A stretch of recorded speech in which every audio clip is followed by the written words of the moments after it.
Les erreurs à éviter pour retrouver son ex. Alors bien souvent, messieurs, dames, dans votre reconquête amoureuse, vous faites pas mal de petites erreurs qui vous empêchent de récupérer votre ex. Vous ne comprenez pas la dynamique d'une reconquête amoureuse.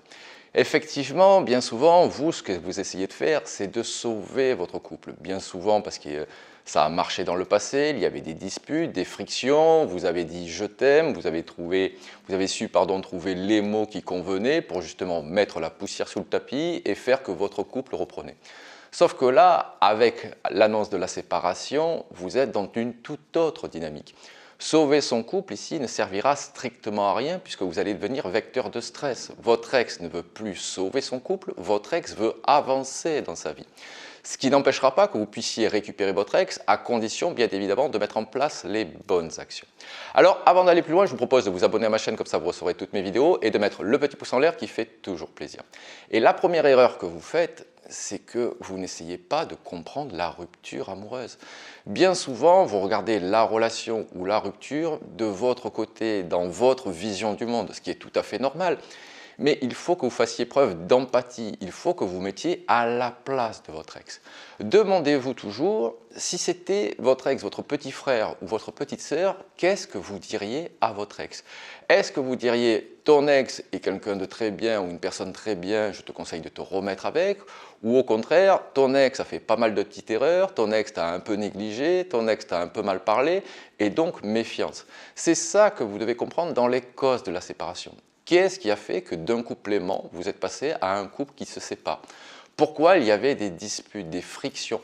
Pourquoi finalement vous ne vous entendiez plus avec votre ex? Parce que finalement ce qui a disparu, au-delà des sentiments potentiellement, c'est surtout la complicité et le plaisir d'être avec cette personne. C'est pour ça que lorsque vous faites les interdits, finalement, ça vous dessert. Je vous l'ai dit, vous devenez vecteur de stress, puisque vous essayez de forcer la remise en couple. Votre ex ne veut plus de ce couple.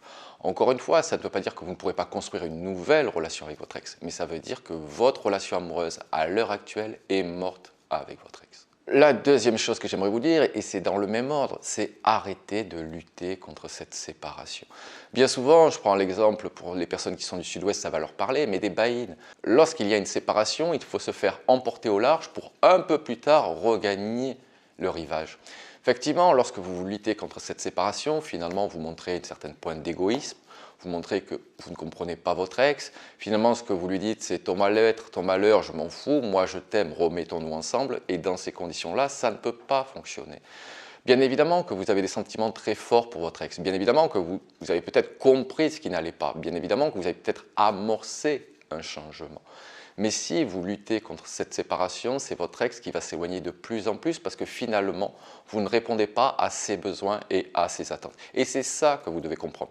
On ne se met pas en couple parce que l'autre nous aime, on se met en couple parce que l'autre peut répondre potentiellement à nos besoins, à nos attentes et qu'on est complice avec cette personne. La troisième erreur que je vois régulièrement, et celle-là je la vois dans quasiment toutes vos reconquêtes amoureuses, c'est vous courez derrière votre ex. Arrêtez de courir derrière votre ex. Plus vous courez derrière votre ex, finalement, plus votre ex va s'éloigner. Parce que ça, vous ne comprenez pas encore une fois que c'est votre indépendance émotionnelle, c'est la complicité. Quand vous faites trop d'efforts, bien souvent, en plus, vous voulez rattraper vos erreurs du passé. Ça, c'est une erreur. Que vous ayez compris et qu'à présent, vous mettiez ça en place dans votre vie, pourquoi pas? Mais si c'est pour rattraper vos erreurs du passé pour que votre ex vous récupère, ça ne fonctionnera pas. Encore une fois, courir derrière son ex, c'est l'une des plus grandes erreurs parce qu'en plus, vous allez négliger votre propre estime de vous-même, vous allez négliger vos propres besoins, vos propres attentes. Et puis finalement, vous allez créer de la frustration dans cette période, puisque votre ex va vous rejeter, votre ex peut avoir des mots un peu durs, votre ex peut ne pas vous répondre parfois, et ça, cette rancœur accumulée, au bout d'un moment, vous allez le faire payer à votre ex, vous allez être un petit peu en passif agressif. Donc attention à tout cela, parce que courir derrière votre ex, justement, fera que votre ex vous fera de plus en plus, parce que vous n'incarnerez pas une opportunité. Si vous étiez une opportunité pour votre ex, vous n'auriez pas besoin de courir derrière votre ex. Regardez en début d'interaction, vous n'avez pas fait des pieds et des mains pour avoir des rendez-vous, vous n'avez pas fait des pieds et des mains pour échanger avec votre ex. Vous ne courriez pas derrière cette personne qui allait devenir votre partenaire. Et donc c'est pareil en reconquête amoureuse. Alors bien évidemment, de temps en temps, il faut faire des pas vers son ex, il faut montrer qu'on est cool, qu'on est fun, qu'on est détaché, finalement que discuter avec vous, c'est agréable, mais ne pas courir derrière son ex. Et enfin, la quatrième erreur que je vois souvent, c'est que ce changement, il est pour votre ex et non pour vous. Votre ex, à travers la relation amoureuse, vous a donné certainement des griefs, vous a donné des reproches, vous a donné des manquements dans la relation. Ces manquements, effectivement, ils sont présents et là, c'est à vous d'identifier si effectivement votre ex a raison et dans ce cadre-là, on peut amorcer un changement, mais ce changement, il n'est pas pour votre ex, il est pour vous parce que vous dites à juste titre, mon ex a raison. Effectivement, que ce soit avec Valérie, Joséphine ou Stéphanie, peu importe, les mêmes problèmes reviendront à la surface.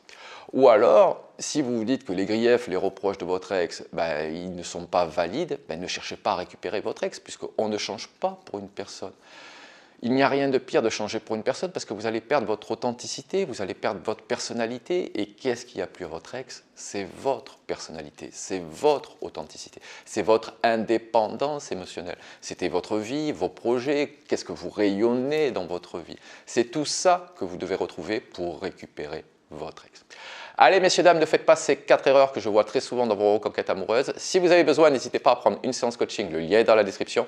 Abonnez-vous à ma chaîne pour recevoir toutes mes vidéos. Et je vous dis à très bientôt avec James Lee.